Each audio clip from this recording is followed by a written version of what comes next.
Well, hello Guardians, we are on IO and we are in the Giant Scar because it is January 18th and Xur has arrived. He felt like landing on IO today. So let's drive over here into the cave and see what his inventory is for the day. There's a public event going on, so if there's any over voicing and stuff, ignore that. But come right over here, you can kind of peek around this little area. That's just kind of the way I kind of drive it on up. And Xur's going to be in the back of this cave, hopefully out of enemy's line of sight. So let's see what he has. This is why the Nine sent me here. So you guys know the Fated Engram. It is your chance for one roll per account on a Destiny to Year 1 exotic. Sometimes you just want something from Year 1 that has a better roll. He doesn't have any Forsaken exotics. They still haven't said when that's going to happen. But for now, if you're looking for, there's still some really good exotics. So if you have plenty of shards and maybe just looking for a better roll, spend it, see what happens. Five of Swords is your challenge card for Nightfalls. Just lets you pick all your modifiers. And now let's jump in. First off, we've got our weapon of the week. This is going to be your Vigillance Wing. If you don't have this thing already, it's just kind of a fun weapon to use. It is a kinetic 5-shot burst pulse rifle. So, harsh truths. This weapon fires a 5-round burst when a nearby ally is killed, gain health regeneration, and increased movement speed. The other intrinsic perk is going to be Last Stand, improve weapon performance, and greatly increased recovery when its wielder is the last member of a fire team who's alive. This one hopefully isn't something you're depending on. In that last clutch moment, it might give you that little bit more accuracy, but most of the time you don't want your fire team dead, whether it's PvE or PvP, because you're likely to just be outnumbered, unless it's just like a one-on-one.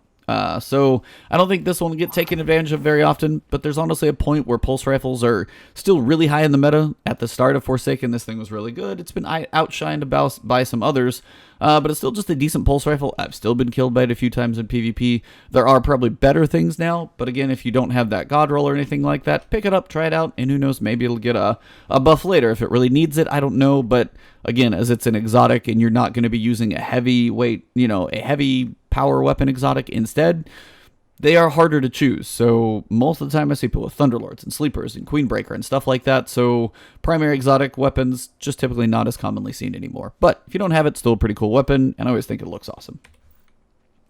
For your hunters, we have the Orpheus rig. If you don't have this, just buy it. Trust me, you're going to want it. Uncanny Arrows provides ability energy for each enemy tethered by deadfall anchors. Mobius Quiver has more shots. So basically two things there. The more enemies you tether, the more you can recharge your abilities, but also your super. So when your tethering ability runs out, but if you've tethered enough enemies in there, like say there's a whole bunch of Thrall that are spawning, there's a bunch of ads. If you tether most of them, you can almost refill your super straight away, or at least have a good chunk of it back. So this is pretty much the only exotic that goes with tether right now, either tree. So if you run your hunter in that tree at all, or ever may, pretty much if you just don't have this thing, buy it, so you at least have something. Fusion Rifle Dexterity, Hand Cannon Dexterity, and Outreach reduces melee cooldown when using your class ability, and then Scout Rifle Scavenger and Special Ammo Finder. Kind of lackluster in the perk department, but still an exotic. If you don't have it, you definitely got to buy it. Hallowfire Heart for the Titans. Also another one that is pretty beneficial for solar builds, basically. Improves the recharge rate of your solar abilities, greatly improves the recharge rate while your super is active. So if you're running a lot of grenades, you want to run with a grenadier build, maybe that's a modifier for the day. Maybe you just want to hold onto your super but always be able to toss grenades frequently. Whatever it is, it's one for the solar super that actually can have some nice benefits, because you're not always using your super.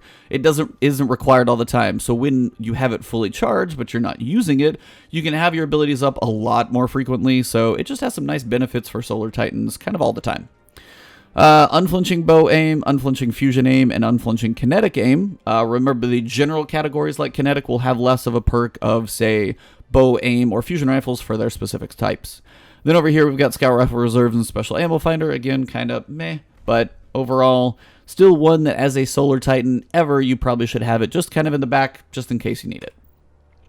Finally, we've got the Verity's Brow. This is for the Warlocks. It looks ugly as sin, but looks like some bone grew out of your face.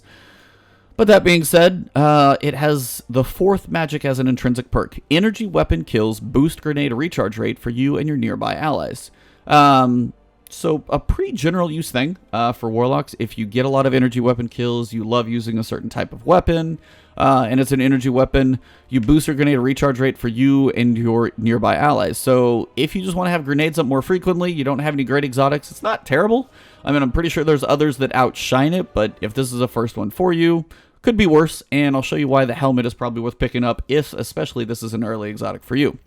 Got fusion rifle targeting, hand cannon targeting, and hands-on, which is fine, but hands-on actually for a Warlock is probably okay because you guys have a little more variety in the melee department. But you have sniper reserves and you have machine gun reserves, and both of these are pretty much all I usually look for in the reserves department, especially machine guns right now with their power level. So say you're a new Warlock to the game, you want to use your energy weapons, get grenades up more frequently, and have more machine gun ammo.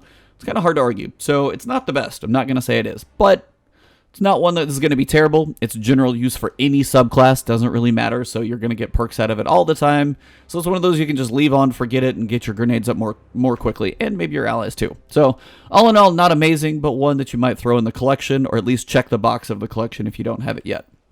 That pretty much wraps up Xur, guys. We recorded Last Word podcast this morning. That was number 46, so I'll be putting that one up on the channel later. If you guys haven't followed me on Twitch or Twitter, you can sometimes catch me live streaming or just the antics on Twitter. But yeah, thank you guys. Past 31,000 subs and the climb keeps going. You guys are awesome, so thank you all for the support. If you do enjoy the videos, drop a like below, leave a comment if you got questions, thoughts about builds, anything like that is always appreciated, because somebody may have a certain build for an exotic that I don't think about, but you might be able to help somebody else out in the comments. But other than that, if you haven't subbed to the channel yet, please do so. That helps me out a lot. Hit that notification bell if you want to know when new videos go live. And then outside of that, that's pretty much a wrap for Xur. So have a good weekend, and I will see you all soon. And have some fun out there. Grind out those pulse rifles and machine guns, because I know that's what I'm going to be doing. See you soon.